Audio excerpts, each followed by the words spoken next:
Hello बच्चा party, this is your VR। Welcome to amazing series guys. तो आज basically हमें टाइप्स ऑफ रिएक्शन कंप्लीट करना है। हम लोगों ने प्रीवियस वीडियो में क्या पढ़ लिया था, इंट्रोडक्शन पढ़ा था। इसमें हमने केमिकल रिएक्शन के बारे में जाना, केमिकल इक्वेशन के बारे में जाना। देन फिर हमने ये भी जाना कि कैसे हम लोग कोई रिएक्शन परफॉर्म हो रही है तो कैसे बता सकते हैं कि वो रिएक्शन केमिकल रिएक्शन है या कोई फिजिकल रिएक्शन है, राइट। अब समरी बेसिकली आपके सामने समरी यहाँ पर लिखी है, आप देख सकते हो। ये हम लोगों ने कल बेसिकली पढ़ा था। आज हम लोग क्या बात करेंगे, टाइप्स ऑफ रिएक्शंस बात करेंगे। देखो 1 बाय 1 आपकी रिएक्शंस आ गई हैं। इन सब के बारे में हमें क्या करना है, इस चैप्टर में या फिर इस टॉपिक में पढ़ना है, ठीक है ना। फर्स्ट आपकी रिएक्शन है वो है कॉम्बिनेशन रिएक्शन। नाम से ही समझ में आ रहा है यहाँ पर क्या हो रहा है, कंबाइन हो रहे हैं कोई दो सब्सटेंस या फिर दो से ज़्यादा सब्सटेंस जब कंबाइन होते हैं ना, तो उस टाइप की रिएक्शन को बोलते हैं कॉम्बिनेशन रिएक्शन। देखो, those chemical reaction which involves the combination of 2 or more substance to form a single new substance. दो से ज़्यादा सब्सटेंस जब रिएक्ट करते हैं और सिर्फ सिंगल सब्सटेंस फॉर्म करते हैं, कैसा सब्सटेंस फॉर्म करते हैं, सिंगल सब्सटेंस फॉर्म करते हैं, तो इस टाइप की बेसिकली रिएक्शन को बोलते हैं कॉम्बिनेशन रिएक्शन। एग्जाम्पल के लिए आप देख सकते हो C+O2 which is CO2। तो हमें when carbon react with oxygen so it form carbon dioxide. Again यहाँ पर देखो दो कंपाउंड है, एक C और दूसरा O। इन्होंने रिएक्शन परफॉर्म करी, क्या बनाया, CO2 बनाया। am I right? Now similarly when magnesium react with nitrogen so it form Mg3O2, है ना, Mg3O2 बनाया। यहाँ पर भी आपको क्या दिख रहा है, दो सब्सटेंस है A और B। इसने नया सब्सटेंस बनाया which is C, राइट। तो बेसिकली कॉम्बिनेशन रिएक्शन ऐसी रिएक्शंस होती है जिसमें दो से ज़्यादा सब्सटेंस रिएक्ट करते हैं और एक सिंगल न्यू सब्सटेंस फॉर्म करते हैं। क्लियर हुआ। नाउ अब मूव करते हैं नेक्स्ट टाइप की रिएक्शन पे which is decomposition reaction. Decomposition reaction just opposite reaction है, जस्ट अपोजिट रिएक्शन। बेसिकली मैं कह सकती हूँ अपोजिट रिएक्शन है। कॉम्बिनेशन रिएक्शन में क्या देख रहे थे आप कि उसमें दो सब्सटेंस रिएक्ट कर रहे थे और एक नया सब्सटेंस बना रहे थे। कॉम्बिनेशन ये डिकम्पोजिशन में क्या होता है, इसमें एक सब्सटेंस ब्रेक डाउन हो जाता है। देखो फॉर एग्जांपल आपका लेट से एक सी सब्सटेंस था, मैं यहाँ बता देती हूँ। कोई सी सब्सटेंस है, उसने बेसिकली क्या किया, खुद को ब्रेक डाउन कर लिया। तो ब्रेक डाउन हो गया इंटू A+B। तो ये अपोजिट रिएक्शन हो। इसमें क्या होगा, कंबाइन हो रहा था, इसमें क्या होगा, ब्रेक डाउन होगा। इसमें कंबाइन हो रहे थे, इसमें क्या हो रहा है, ब्रेक डाउन हो रहा है। समझ गए। नाउ रीड करते हैं। Those reaction in which a compound breaks down to produce 2 or more simpler substances. ऐसी रिएक्शंस जिसमें कंपाउंड क्या होते हैं, ब्रेक होते हैं, किसमें, दो से ज़्यादा सिंपलर सब्सटेंस में। समझे। एग्जाम्पल के लिए NaCl आपका एक कंपाउंड है। बेसिकली जब आपने इसको बेसिकली हीट किया, क्या किया, हीट किया। ये सिंबल होता है हीट का, डेल्टा क्या है, सिंबल है हीट का। ये बेसिकली क्या है, हीट का सिंबल है। हीट का क्या है, सिंबल है, basically symbol of heat. Okay, symbol heat का ये आपका डेल्टा। नाउ जब NaCl को आपने हीट किया, so it break down into Na and chlorine. Okay, now कुछ टाइप्स होते हैं, बेसिकली कुछ टाइप्स हैं आपके डिकम्पोजिशन रिएक्शन के। Let's see. सबसे पहला नंबर का टाइप है वो thermal decomposition reaction. Thermal decomposition reaction नाम से समझ में आ रहा है, इसमें क्या आप यूज़ करोगे, इसमें हीट एनर्जी का यूज़ करोगे। जो सब्सटेंस या फिर जो कंपाउंड हीट की मदद से ब्रेक डाउन होते हैं सिंपलर सब्सटेंस में, उनको बोलते हैं थर्मल डिकम्पोजिशन रिएक्शन। समझे। ये क्या करते हैं, कोई भी सब्सटेंस को ब्रेक करने के लिए हीट की रिक्वायरमेंट होती है। समझ गए ना। सेकेंड टाइप में मूव करते हैं विच इज़ इलेक्ट्रोलिसिस। नाम से समझ में आया इलेक्ट्रिसिटी, तो इसका मतलब ये हुआ कि यहाँ पर इलेक्ट्रिसिटी की रिक्वायरमेंट होगी। एम आई राइट। यहाँ पर इलेक्ट्रिसिटी की ही तो रिक्वायरमेंट होगी, मतलब कोई सब्सटेंस इलेक्ट्रिसिटी मांगता है ब्रेक डाउन होने के लिए। समझे। एग्जाम्पल के लिए आपका वाटर हीट के थ्रू नहीं डिकम्पोज हो सकता है। वाटर आपका फोटोलिसिस में लाइट के थ्रू भी डिकम्पोज नहीं हो सकता है। वो किसके थ्रू डिकम्पोज होगा, इलेक्ट्रोलिसिस प्रोसेस के थ्रू, इलेक्ट्रिसिटी के थ्रू। ठीक है। जब आपने H2 के थ्रू इलेक्ट्रिसिटी पास कराई तो क्या हुआ, उसने खुद को ब्रेक कर लिया इंटू H2NO2। समझ गए। फिर से अपने सिंपलर सब्सटेंस पर ब्रेक डाउन हो गए। नाउ मूव करते हैं which is third type of decomposition reaction which is photolysis. ठीक है। फोटोलिसिस, फोटो मतलब क्या होता है, light, I am right, light होता है, तो लाइट ऐसी रिएक्शन तो लाइट का यूज़ करती है। अच्छा कंफ्यूज मत होना, थर्मल में आप हीट का यूज़ कर रहे हो, थर्मल में आप लाइट का नहीं यूज़ कर रहे हो, फोटोलिसिस में आप लाइट का यूज़ कर रहे हो। तीनों ही वन फॉर्म एनर्जी है, हीट भी एक एनर्जी होती है, इलेक्ट्रिसिटी भी एक एनर्जी होती है, लाइट भी एक एनर्जी होती है, ये सारी फॉर्म ऑफ एनर्जीज हैं, राइट। अब फोटोलिसिस क्या करता है, लाइट की हेल्प लेता है। एग्जाम्पल के लिए आप AgCl ले सकते हो, जब आप AgCl को सनलाइट के प्रेजेंस में रखते हो तो क्या होता है, वो खुद को Ag+Cl2 में ब्रेक कर लेता है। इसीलिए वो कहते हैं AgCl को सनलाइट में ना रखो, किसी डार्क बॉटल में रखो, किसी ऐसे एरिया पे रखो जहाँ पर सनलाइट की डायरेक्टली रेज ना पड़ रही हूँ, समझे, इसीलिए बोलते हैं। सो बेसिकली ये था आपका कॉम्बिनेशन रिएक्शन और डिकम्पोजिशन रिएक्शन। अभी आप क्या करो, इसका स्क्रीनशॉट लो, फिर मैं क्या करती हूँ नेक्स्ट टॉपिक पे आपको नेक्स्ट टाइप बताती हूँ, उससे पहले आप इसका स्क्रीनशॉट लो। नेक्स्ट टॉपिक हमारा क्या होगा, डिस्प्लेसमेंट। ओके, सो लो फटाफट से ले लो। नाउ बच्चा अब बात करते हैं नेक्स्ट टाइप की, विच इज़ डिस्प्लेसमेंट रिएक्शन। लेकिन उससे पहले मैं क्या करती हूँ, एक चीज़ थी जो मुझसे मिस हो गई, और एक कॉम्बिनेशन रिएक्शन में एक रिएक्शन है, मोस्ट इंपॉर्टेंट रिएक्शन, आपको जैसे स्क्रीन में शो भी हो रहा है, तो रिएक्शन आपको गिवन है, ये रिएक्शन बहुत इंपॉर्टेंट है बोथ पर्सपेक्टिव से। बेसिकली आप क्या करते हो, कैल्शियम ऑक्साइड की रिएक्शन करवाते हो वाटर के साथ, सो इट फॉर्म कैल्शियम हाइड्रोक्साइड। इस कैल्शियम ऑक्साइड को हम लोग बोलते हैं क्विकलाइम। क्या बोलते हैं, क्विकलाइम, बहुत इंपॉर्टेंट है, अभी बता दे रही हूँ आपको। इसके अलावा आपको कैल्शियम हाइड्रोक्साइड जो दिख रहा है, इसको बोलते हैं हम लोग स्लेक लाइम। इस स्लेक लाइम का हम लोग यूज़ करते हैं वाइट वॉशिंग में, जो हमारे वॉल्स पर वाइट वॉश होती है, वाइट वॉश करवाते हैं, वो किसकी होती है, कैल्शियम हाइड्रोक्साइड की होती है, which is slack lime. Okay, तो इसके अलावा क्या होता है, ये कैल्शियम हाइड्रोक्साइड क्या करती है, 2 या 2-3 दिन बाद क्या करती है, क्या हमारे एनवायरनमेंट में कार्बन डाइऑक्साइड प्रेजेंट होती है, उससे रिएक्शन कर लेती है, और जब उससे रिएक्शन करती है बेसिकली तो क्या बनाता है अभी, एक शाइनी फिनिश आती है वॉल पर। 2 या 2 दिन बाद देखते हो तो वॉल पे आपको अलग टाइप की शाइनिंग दिखती है। वो क्यों दिखती है, क्योंकि उस पर कैल्शियम कार्बोनेट की लेयर चढ़ जाती है। क्यों चढ़ती है, क्योंकि जो आपकी स्लेक लाइम होती है वो रिएक्शन कर लेती है किसके साथ, कार्बन डाइऑक्साइड के साथ, समझे। इसी वजह से हमें कैल्शियम कार्बोनेट की जो लेयर है वो उस पर दिखती है, जिससे हमारी वॉल्स हैं वो शाइनी हो जाती हैं, समझ गए ना। आपको एक चीज़ पता होनी चाहिए, आपकी जो आपका चॉक का फॉर्मूला और मार्बल का फॉर्मूला वो कैल्शियम कार्बोनेट होता है, समझे। तो ये कुछ इंपॉर्टेंट चीज़ थी। अब मूव करते हैं नेक्स्ट टॉपिक पे। देन आपकी डिकम्पोजिशन रिएक्शन भी एक थी। डिकम्पोजिशन रिएक्शन में बताया था कि एक AgBr वाली थी और एक है AgCl2 वाली। ये दोनों ही रिएक्शन हम लोग ब्लैक एंड वाइट फोटोग्राफी में यूज़ करते हैं। किसमें यूज़ करते हैं, ब्लैक एंड वाइट फोटोग्राफी पे। समझ में आ गया ना। अब देखते हैं डिस्प्लेसमेंट रिएक्शन। नाम बता रहा है कि इसमें कुछ ना कुछ डिस्प्लेस हो रहा होगा, एब्सोल्युटली डिस्प्लेस हो रहा होगा। Those reactions in which a more active element form a compound are called displacement reaction. Displacement reaction क्या होता है, जो ज़्यादा एक्टिव कंपाउंड होता है, ज़्यादा रिएक्टिव कंपाउंड होता है, वो लेस रिएक्टिव कंपाउंड को डिस्प्लेस कर देता है उसकी जगह से, और खुद उसकी जगह ले लेता है। फॉर एग्जांपल यहाँ पर देखो CuSO4 CuSO4 एक कंपाउंड है, Fe एक एलिमेंट है, बेसिकली क्या है, एक एलिमेंट है। यहाँ पर हमें पता होना चाहिए कि Fe जो है वो मोर रिएक्टिव होता है कॉपर से। अभी हम लोग थर्ड चैप्टर कंप्लीट करेंगे ना अपना मेटल एंड नॉन मेटल वाला, तो हम लोग रिएक्टिविटी सीरीज़ पढ़ेंगे। अभी के लिए आप देख लो, यहाँ पर लिखिए, ये जो रिएक्टिविटी सीरीज़ आपको दिख रही है इसको आप याद भी कर सकते हो अभी, वरना हम लोग थर्ड चैप्टर में पढ़ेंगे। ओके, तो बेसिकली यहाँ पर आपको दिख भी रहा है कि Fe जो है वो मोर रिएक्टिव है किससे, कॉपर से। तो क्या करेगा, ये कॉपर को डिस्प्लेस कर देगा भाई, डिस्प्लेस कर देगा। जब कॉपर को डिस्प्लेस कर देगा तो बना लेगा FeSO4 और कॉपर बेचारा अकेला हो जाएगा, बेचारा अकेला हो जाएगा, sad.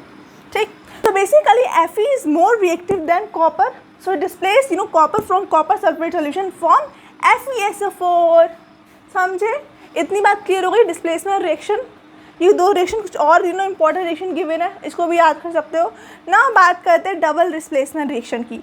Double displacement reaction ma'am, इसमें भी डिस्प्लेसमेंट हो रहा है, डबल कैसे हो रहा है, कैसे डबल हो रहा है। देखो स्टूडेंट, ये रिएक्शन आपने देखी थी, इसमें आपको एक सब्सटेंस और कंपाउंड में दिख रहा था, एक अपने एलिमेंटल फॉर्म में था। बट क्या होता है डबल डिस्प्लेसमेंट में, दोनों सब्सटेंस कैसे होते हैं, कंपाउंड की फॉर्म में होते हैं। देखो यहाँ पर Na2SO4 BaCl2 दोनों ही कंपाउंड की फॉर्म में दिख रहे हैं ना। तो यहाँ पर क्या होता है, बेसिकली जो ज़्यादा रिएक्टिव सब्सटेंस, अभी हमने रिएक्शन परफॉर्म करी इनकी, अब इसमें क्या होगा, इसमें ज़्यादा रिएक्टिव सब्सटेंस होगा, वो क्या करेगा, वो अपनी जगह एक्सचेंज करेगा। फॉर एग्जाम्पल इसकी रिएक्शन हमने परफॉर्म करी तो हमें मिला BaSO4, क्या मिला, BaSO4 मिला और मिला NaCl। नाउ जब हमने इसकी रिएक्शन परफॉर्म करी Na2SO4 और BaCl2 की बेसिकली, तो हमें मिला BaSO4 और Na। अब डेफिनेशन पढ़ लेते हैं। Such reaction in which there is an exchange of ions between the reactants are called double displacement reaction. ऐसे रिएक्शंस में आयन का एक्सचेंजमेंट हो रहा है उसको बोलते हैं डबल डिस्प्लेसमेंट रिएक्शन। समझे?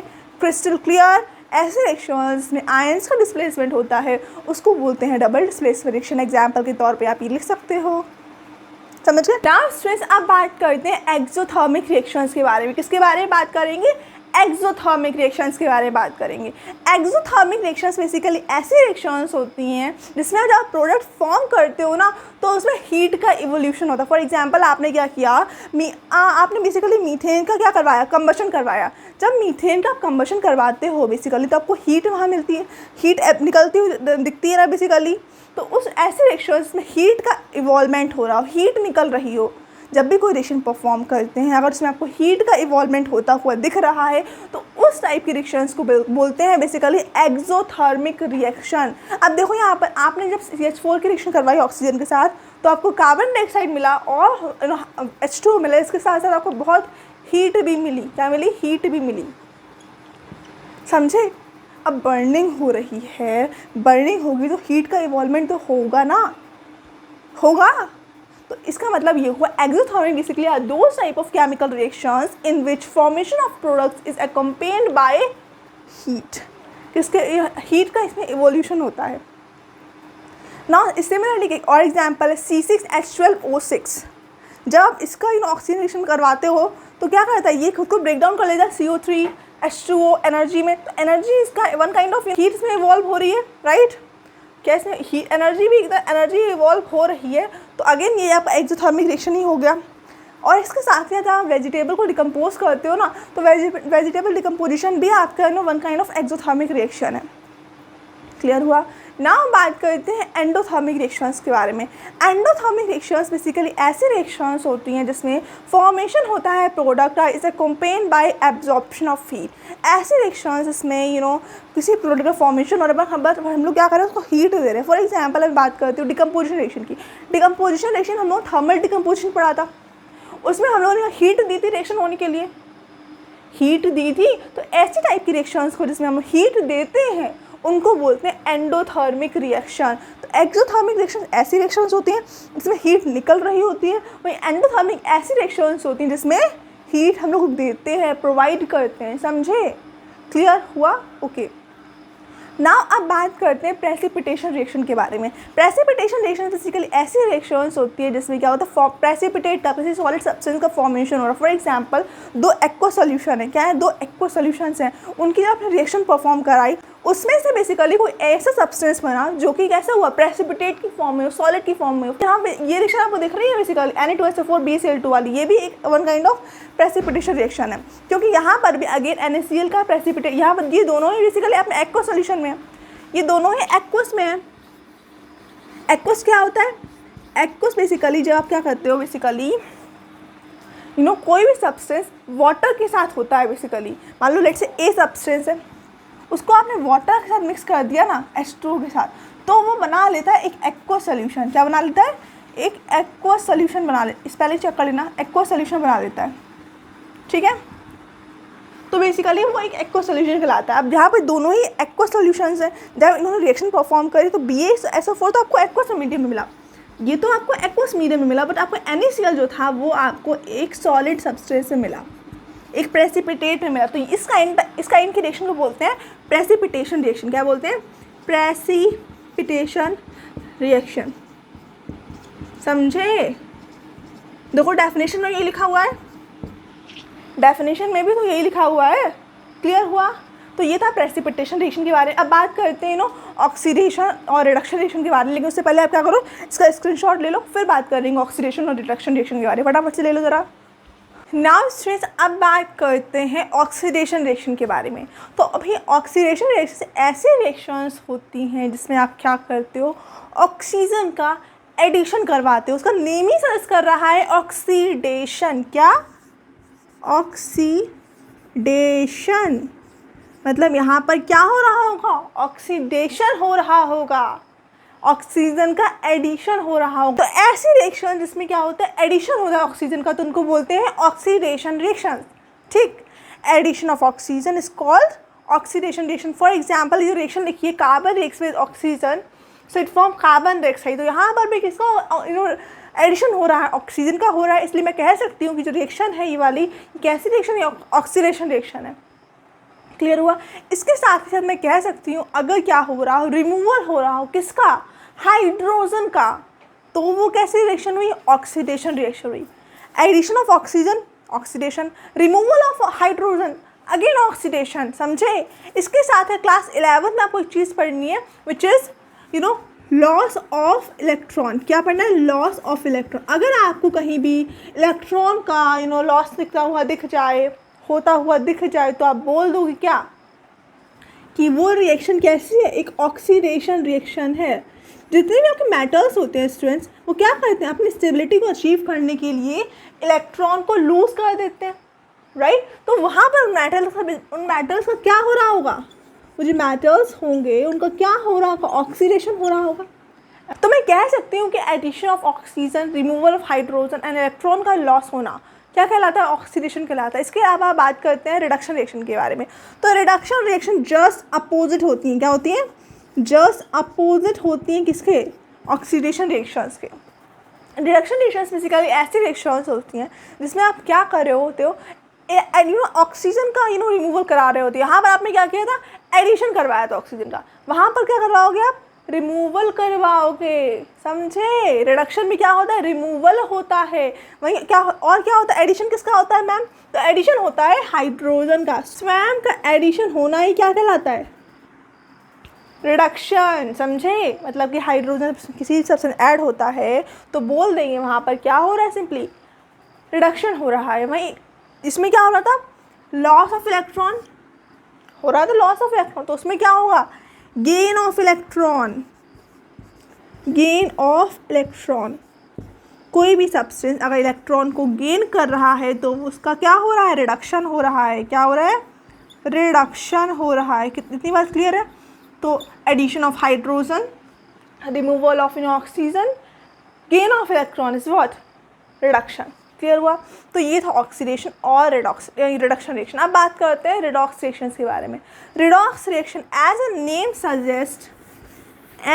सजेस्ट कि यहाँ पर रिडक्शन भी हो रहा होगा, ऑक्सीडेशन भी हो रहा होगा। रेड बेसिकली क्या है, रिडक्शन एंड ऑक्सीडेशन, तो दोनों ही यहाँ पर साइमल्टेनियसली हो रहे हैं। यहाँ पर रिडक्शन, यहाँ पर बेसिकली क्या होता है, रिडक्शन, ये दिख नहीं रहा होगा ना, रिडक्शन एंड ऑक्सीडेशन कैसे हो रहे हैं, साइमल्टेनियसली हो रहे हैं, एक ही साथ हो रहे होंगे, साइमल्टेनियसली टेक्स प्लेस। तो ऐसी रिएक्शंस को बोलते हैं रिडॉक्स रिएक्शंस। ठीक है। अच्छा इस देखो गाइस, रेड मतलब क्या होता है, लाल होता है ना, लाल। वही ऑक्स मतलब क्या होता है, बेल। तो चैप्टर का नेम क्या है, लाल बेल। समझे। तो ये तो बस ऐसे बता दिया मैंने फालतू में ही। आपका मेन चीज़ ये फोकस होना चाहिए कि रिडॉक्स रिएक्शन ऐसी रिएक्शंस होती है जिसमें रिडक्शन और ऑक्सीडेशन साइमल्टेनियसली हो रहा हो। क्लियर हुआ, क्रिस्टल क्लियर। तो फटाफट से क्या करोगे, इसका स्क्रीनशॉट है जो लिखा हुआ आपको दिख रहा है, ले लो फटाफट स्क्रीनशॉट। फिर मैं इस सेशन को करती हूँ एंड। स्टॉप, एक और चीज़ रह गई है विच इज़ ऑक्सीडाइजिंग एजेंट और रिड्यूसिंग एजेंट। भाई साहब, ऑक्सीडाइजिंग एजेंट्स ऐसे एजेंट्स होते हैं जो सामने वाले को क्या करें, खुद ऑक्सीडाइज करें, सामने वाले को क्या करें, ऑक्सीडाइज करेंगे, खुद रिड्यूस होंगे, खुद का रिडक्शन करवाएंगे मतलब कि, और सामने वाले को ऑक्सीडेशन करवा देंगे। समझे। ऑक्सीडाइजिंग एजेंट्स ऐसे एजेंट्स होते हैं जो सामने वाले का ऑक्सीडेशन करवा देंगे, खुद का रिडक्शन करवा देंगे। समझे। रिएक्शन देखो, ये लिखी हुई है रिएक्शन, यहाँ पर बेसिकली सब्सटेंस का रिडक्शन हो रहा है, इसका ऑक्सीडेशन हो रहा है। तो मैं कह सकती हूँ कि यहाँ पर ये सब्सटेंस क्या हुआ, आपका एक ऑक्सीडाइजिंग एजेंट हुआ, क्योंकि सामने वाले का क्या करवा रहा है, ऑक्सीडेशन करवा रहा है एंड खुद का रिडक्शन कर। अब बात करते हैं रिड्यूसिंग एजेंट्स के बारे में। रिड्यूसिंग एजेंट्स बेसिकली ऐसे एजेंट्स होते हैं जो सामने वाले का तो करवा देंगे भाई रिडक्शन, और खुद का करवा लेंगे ऑक्सीडेशन। समझे। इतनी बात क्लियर हुई। तो एग्जाम्पल के तौर पे ये लिखा हुआ है, समझ गए होगा इतना। तो फिर ये था ओवरऑल फॉर दिस वीडियो। अगर आपको वीडियो अच्छा लगा हो तो लाइक करें, शेयर करें एंड सब्सक्राइब करें, राइट। अगर आपको कोई डाउट आता है इन वीडियो से रिलेटेड तो please do light me in the comment section, okay.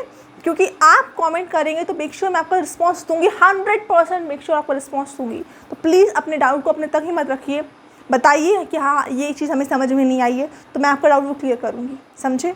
Now अब बात करेंगे नेक्स्ट वीडियो में किसके बारे में, एक्टिविटी के बारे में। अभी इस टॉपिक से रिलेटेड एक्टिविटी रह गई हैं, आई नो, तो वो मैं नेक्स्ट वीडियो में करूँगी क्योंकि वीडियो फालतू में लेंदी हो रहा है। अभी आप ये टॉपिक अच्छे से पढ़ो क्योंकि ये बहुत इंपॉर्टेंट है, ठीक है। एक्टिविटी हम लोग नेक्स्ट वीडियो में करेंगे। So thank you everyone, bye.